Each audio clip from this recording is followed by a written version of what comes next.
In order to understand how the United States and Israel became the allies they are today, you have to go back further than most people expect. Not to the Cold War, not even to 1948. You have to go back to the collapse of the Ottoman Empire during World War I, because it is here that the modern political conflict over this land actually begins. During World War I, Britain defeated the Ottoman Empire and occupied Palestine in 1917.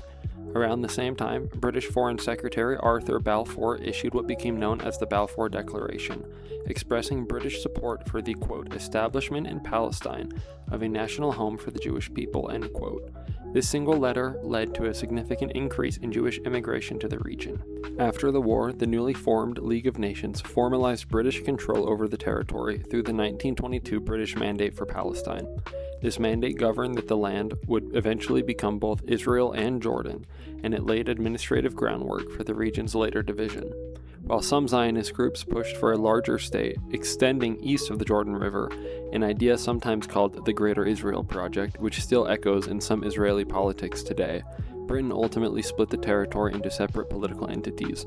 Tensions between Arab and Jewish populations grew steadily through the 1920s and 30s, driven by competing national claims and a continued Jewish immigration.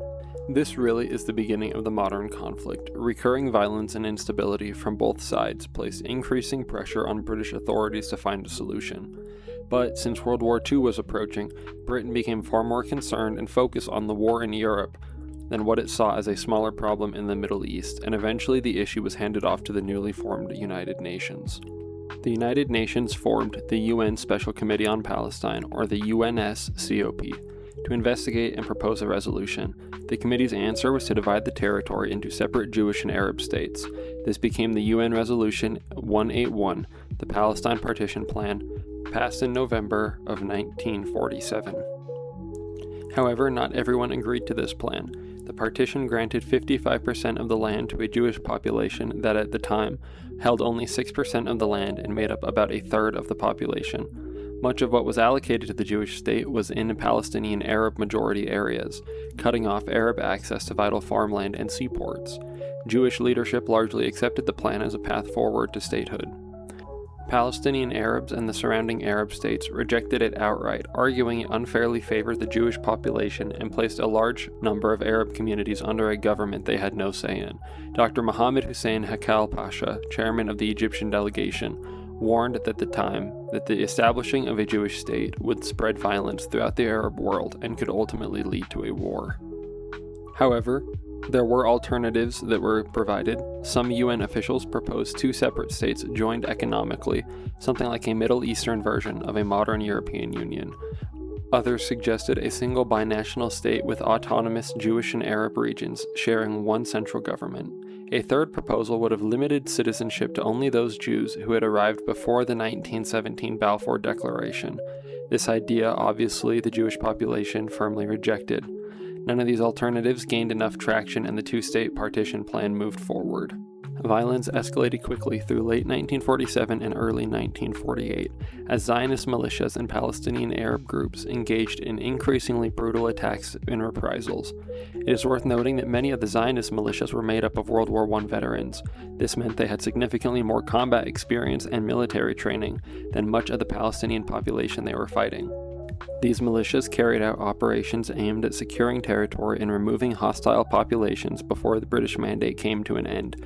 Some historians and Palestinian scholars describe the portions of this campaign as ethnic cleansing, given the scale displacement involved. Hundreds of thousands of Palestinians were expelled or fled from their homes during this period, in what is remembered as the Nakba or catastrophe, an event still commemorated by Palestinians today. At the same time, Jewish communities also faced real attacks, sieges, and violence from Arab militias and neighboring states, and fears on both sides that this conflict had become existential. The British Mandate was set to officially end on May 15, 1948. Just hours before the deadline, on May 14th, Israel declared independence. Almost immediately, the surrounding Arab states of Egypt, Jordan, Syria, Iraq, and Lebanon intervened militarily, beginning the 1948 Arab-Israeli War. As the U.S. Office of the Historian put it, Israel gained territory formally granted to the Palestinian Arabs under the UN's 1947 resolution, while Egypt and Jordan retained control over Gaza and the West Bank respectively. armistice lines that would still hold until 1967. The United States notably stayed out of the negotiations, mainly hoping instability in the region wouldn't upset the broader balance of power between itself and the Soviet Union. Israel ultimately survived the war and expanded well beyond the original UN partition boundaries, but at the cost of displacing a huge portion of the Palestinian population. Following the 1949 armistice, the West Bank came under Jordanian control, and Egypt administered Gaza. The major fighting had ended, but nothing about the underlying tension was actually resolved. Throughout the 1950s, border clashes, Palestinian raids launched from Egyptian-controlled Gaza, and Israeli military strikes continued across the region, smaller and more localized than open war, but still consistent. At the same time, Egyptian President Gamal Abdel Nasser rose to power as a major symbol of Arab nationalism. The tensions came to a head in 1956 when Nasser nationalized the Suez Canal, seizing it from British and French control. Israel secretly partnered with Britain and France, invading Egypt under a fabricated pretext in an attempt to retake the canal and weaken Nasser's growing influence. But both the United States and the Soviet Union pressured all three invading nations to withdraw.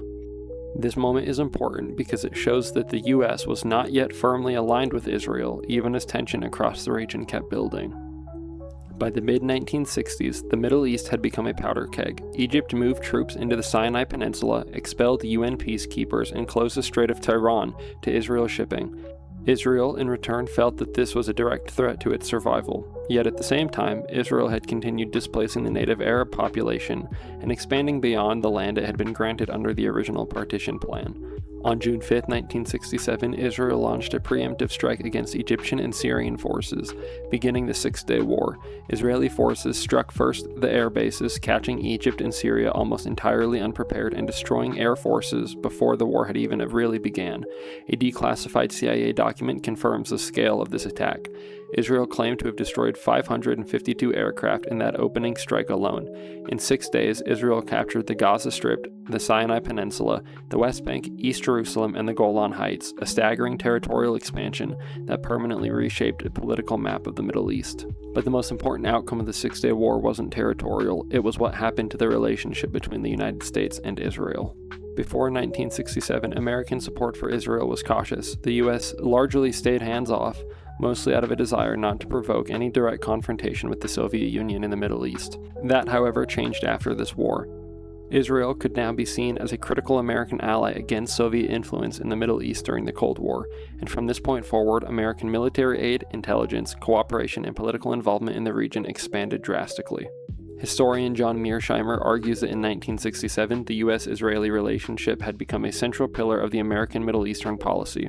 From 1966 to 1970, U.S. aid to Israel averaged just over $100 million a year. By 1971, that number had jumped to $600 million, the majority of its military assistance. After the Yom Kippur War a few years later, aid multiplied even further. By the mid-1970s, Israel had become the largest annual recipient of U.S. foreign assistance in the world. Part of this, according to Mearsheimer, was strategic. After Israel's decisive 1967 victory, American leaders, particularly under Nixon and Kissinger, began to see Israel as a powerful military asset, capable of countering the Soviet-aligned states throughout the region, and the relationship became self-reinforcing. Israel demonstrated military strength, justified increased American support, and that support strengthened Israel's position in future conflicts, deepening the alliance even further. The war also left Egypt and Syria humiliated, that directly fed into the Yom Kippur War just a few years later, when both nations attempted to reclaim their lost territory with Soviet backing, while the U.S. stood firmly behind Israel. What started as a regional war had within a decade reshaped the entire architecture of American foreign policy in the Middle East. When people talk about the U.S.-Israeli relationship today, things like aid, alliance, and deep entanglement in American foreign policy in the region, they're really talking about a relationship that was fundamentally forged in 6 days of June of 1967. Not just because of the war's borders alone, but because of what those 6 days convinced American leaders Israel could be, an asset in the Middle East, and that is why, in my view, the Six-Day War remains one of the most important and under-discussed events in modern American history, not just for its impact on the Middle East, but for how it continues to shape the way the United States engages with the entire world. If you enjoyed this, please like and subscribe. I'm praying for you all. God bless, and America first.